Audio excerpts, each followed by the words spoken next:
మన ప్రభువును రక్షకుడైన యేసుక్రీస్తు సర్వశక్తిగల నామంలో లైఫ్ చర్చ్ వైజాగ్ నుండి మీకు శుభములు.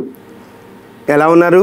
మీరంతా క్షేమమని నమ్మి దేవుని ఎంతగానో స్తుతిస్తున్నాను, ప్రార్థిస్తున్నాను. మాకు కూడా దేవుడు చూపిస్తున్న కృప ఈ వాక్య ధ్యానాలను మీకు అందించటం. ఈ దిన హోప్ ఫర్ టుడే వాక్య ధ్యానాల్లోనికి మిమ్మల్ని ఆహ్వానిస్తున్నాను. సామెతల గ్రంథం 10వ అధ్యాయం 25వ వచనాన్ని నేను చదువుతున్నాను. సామెతల గ్రంథం నుండి 10వ అధ్యాయం 25వ వచనం.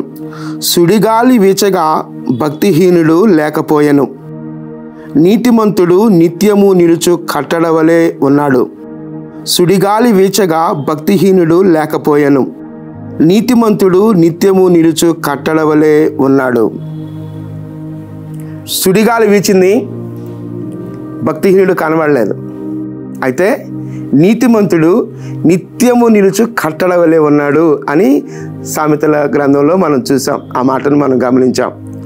అంటే సుడిగాలి, శ్రమ కావచ్చు, అననుకూలత కావచ్చు, ఏదైనా కావచ్చు, ఆ సుడిగాలిలో భక్తిహీనునికి ఏమి లేదంటే ఆధారం లేదు. ఆ సుడిగాలి ప్రవాహంలో లేదా ఆ సుడిగాలి వీచే ఆ గాలి హోరులో వాడు కొట్టుకొని వెళ్ళిపోయాడు అంటున్నాడు భక్తుడు, సొలొమోను భక్తుడు. అయితే నీతిమంతుడు నిత్యము నిలుచు కట్టడవలే ఉన్నాడు అంటున్నాడు.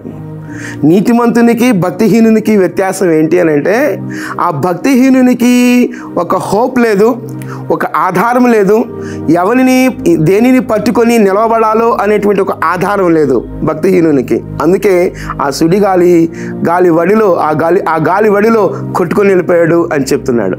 అయితే నీతిమంతుడు నిత్యము నిలిచి ఉన్నటువంటి కట్టడం లాగా ఉన్నాడు. ఎందుకనంటే ఈ నీతిమంతునికి ఒక ఆధారం ఉంది, నీతిమంతునికి ఒక ఆశ్రయం ఉంది.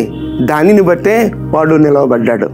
మనం గమనిస్తే యేసుక్రీస్తు ప్రభువారు కొండ మీద ప్రసంగం ముగించిన తరువాత ఆ మాటలు ఒకసారి మనం చూస్తే మత్తయి సువార్త 7వ అధ్యాయంలో 24 నుంచి 27వ వచనం వరకు మనం గమనిస్తే, మొత్తం చదవనక్కర్లేదు కానీ ఒక మాట నేను చదువుతున్నాను.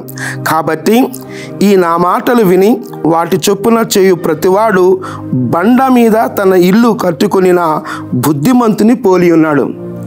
బండ మీద తన ఇంటిని కట్టుకున్న బుద్ధిమంతుని పోలి ఉన్నాడు. ఎవరు అని అంటే, ఎవరైతే దేవుని మాటలు విని ఆ మాటల ప్రకారం చేయువాడు బండ మీద ఇల్లు కట్టుకున్న వాడిని పోలి ఉన్నాడు. అతను బుద్ధిమంతుడు లేక నీతిమంతుడు అని చెప్పొచ్చు. అలాగే గమనిస్తే అక్కడ మనం ఇంకా చూస్తే, వాన కురిసెను, వరదలు వచ్చెను, గాలి విసిరి ఆ ఇంటిని కొట్టెను, కానీ దాని పునాది బండ మీద వేయబడెను గనుక అది పడలేదు. 26వ వచనం చదువుతున్నాను. మరియు ఈ నా మాటలు విని వాటి చొప్పున చేయని ప్రతివాడు ఇసుక మీద తన ఇల్లు కట్టుకున్న బుద్ధిహీనుని పోలి ఉన్నాడు. వాన కురిసెను, వరదలు వచ్చెను, గాలి విసిరి ఆ ఇంటిని మీద కొట్టెను, అప్పుడు అది కూలబడెను. నేను చదువుతున్నాను, సామెతల గ్రంథంలోనికి వస్తున్నాను. నేను 10వ అధ్యాయంలో 25వ వచనం నేను చదువుతున్నాను. సుడిగాలి వీచగా భక్తిహీనుడు లేకపోయాను, నీతిమంతుడు నిత్యము నిలుచు కట్టడవలే ఉన్నాడు. ఈ నా మాటలు విని వాటి ప్రకారం చేయువాడు, వాటి చొప్పున చేయువాడు బండ మీద ఇంటిని కట్టుకున్న బుద్ధిమంతుని పోలి ఉన్నాడు. వరద వచ్చింది, గాలి వీచింది, వాటన్నిటి నడుమ ఆ ఇల్లు పడిపోలేదు, అది స్థిరంగా ఉంది అని చెప్తున్నాడు. ఈ నా మాటలు విని వాటి చొప్పున చేయని వాడు బుద్ధిహీనుడు. వాన వచ్చింది, గాలి విసిరింది, ఆ గాలికి ఆ ఇల్లు కూలిపోయింది అని అక్కడ చెప్పబడిన మాటలు విన్నాం. జాగ్రత్తగా ఈ మాటలు గమనిస్తే, నీతిమంతునికి లేకపోతే బుద్ధిమంతునికి బుద్ధిహీనునికి కలిగినటువంటి వ్యత్యాసం చూస్తే, నీతిమంతుడు లేదా ఇక్కడ బుద్ధిమంతుడిగా చెప్పబడినటువంటి వ్యక్తికి ఒక ఆధారం, ఒక పునాది, ఒక బేస్, ఒక పట్టు ఉంది. ఆ పట్టు ఎవరు అని అంటే దేవుడే దేవుని వాక్యమే. బుద్ధిహీనునికి ఆ గాలి, ఆ ప్రవాహం వచ్చినప్పుడు ఆ గాలి విచ్చగా అతడు లేకపోయాను అన్నట్లుగా, అతన్ని ఎందుకు లేకపోయాడు, ఎందుకు అది పడిపోయింది అని అంటే, వానికి ఆధారం లేదు, వానికి నిరీక్షణ లేదు. వానికి ఆధారం లేక, నిరీక్షణ లేక ఆ గాలికి కొట్టుకొని పోయినట్లుగా మనం చూస్తున్నాం. ఆ వాక్య భాగాలను బట్టి. ఒక్కసారి మనం ఆలోచిద్దాం. మనము నీతిమంతులంగా లేకపోతే దేవుని వాక్యానుసారంగా మనం జీవిస్తూ ఉంటే నిత్యము నిలుచు కట్టడ వలె ఉంటాం. ఆ మాట నేను మరొకసారి చదువుతున్నాను. సుడిగాలి వీచగా భక్తిహీనుడు లేకపోవును, నీతిమంతుడు నిత్యము నిలుచు కట్టడ వలె ఉన్నాడు. సుడిగాలి వీచగా భక్తిహీనుడు లేకపోవును, నీతిమంతుడు నిత్యము నిలిచే కట్టడ వలె ఉన్నాడు. ఒకసారి మనం ఆలోచిద్దాం. సుడిగాలి వంటి శ్రమలు, సుడిగాలి వంటి అననుకూలతలు, సుడిగాలి వంటి ఇబ్బందులు ఏదొచ్చినప్పటికీ ఆ సుడిగాలుల నడుమ నిలకడగా నిశ్చలంగా కదలకుండా ఉండాలి అని అంటే మనకు ఆధారం ఎవరు కావాలి అని అంటే దేవుని వాక్యమై ఉండాలి. అలా ఉన్నప్పుడు నిత్యము నిలుచు కట్టడ వలె స్థిరముగా తొడకక బెదరక బెణకక ఉండే వ్యక్తులంగా మనం ఉంటాం. మన ఆధారం, మన మూలం దేవుడైనప్పుడు భక్తిహీనునికి ఆధారం లేదు, భక్తిహీనునికి పునాది లేదు, భక్తిహీనునికి ఆధారపడడానికి నిరీక్షణ లేదు. కనుక వాడు కొట్టుకొని పోతాడు. ఒకసారి మనం ఆలోచిద్దాం. దేవుని మీద ఆధారపడే క్రమంలో నీతిమంతులముగా పునాది బండ మీద అన్నట్లుగా స్థిరపరచబడినటువంటి ఆ పునాదిగా మనం దేవుని పునాదిగా చేసుకున్నప్పుడు దేవుని నిత్యము నిలుచు కట్టడ వలె మనం ఉంటాం.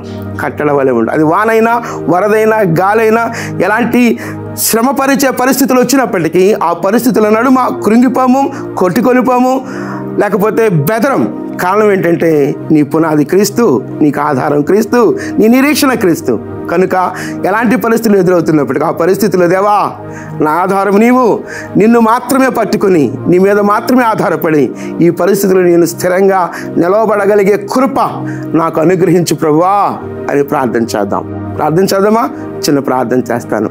మహోన్నతుడా, జీవము కలిగిన దేవా, మాకు ఆధారమై ఉన్న దేవుడవు నీవు ప్రభువా. గాలి వీచగా భక్తిహీనుడు లేకపోయాను, నీతిమంతుడు నిత్యము నిలుచు కట్టడ వలె ఉన్నాడని మీ వాక్యం సెలవిస్తూ ఉండగా దేవా, మా పునాది, మా ఆధారం, మా నిరీక్షణ, మా విశ్వాసం మీ మీద అయినప్పుడు స్థిరముగా ఉండేవారంగా మేము ఉంటాం ప్రభువా. ఎలాంటి శ్రమలు వచ్చినా, ఎలాంటి అననుకూలతలు వచ్చినా ఆ శ్రమలు అననుకూలతల నడుమ మీ మీద ఆధారపడగలిగే కృప మాకు అనుగ్రహించమని మీ కృపాహస్తాల్లోనికి మమ్మల్ని మేముగా సమర్పించుకుంటూ సమస్త ఘనత, మహిమ, ప్రభావాలు మీరు మాత్రమే పొందుకోమని యేసుక్రీస్తు అతి పరిశుద్ధమైన నామములో ప్రార్థించి స్తుతించి వేడుకొనుచున్నాం తండ్రి. ఆమేన్, ఆమేన్. ప్రభు సన్నిధి నిత్యము మనకు తోడయుండును గాక. ఆమేన్.